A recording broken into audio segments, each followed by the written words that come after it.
ñaanal sëñ Saliou Mbacké Touba Rimini 15 août 2026.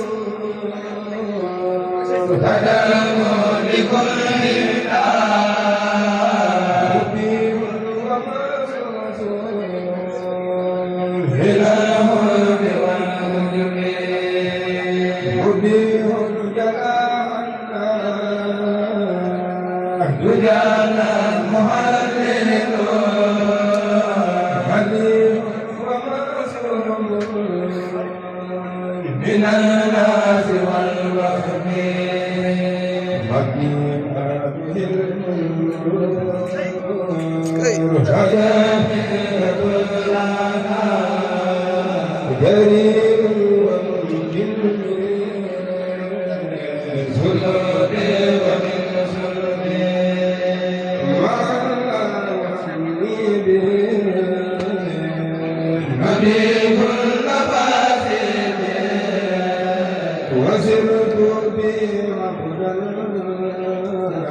حليما بلا هم من الآخرة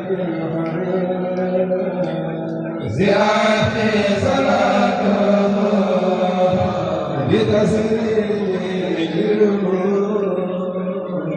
زمن من الآخرة زيادة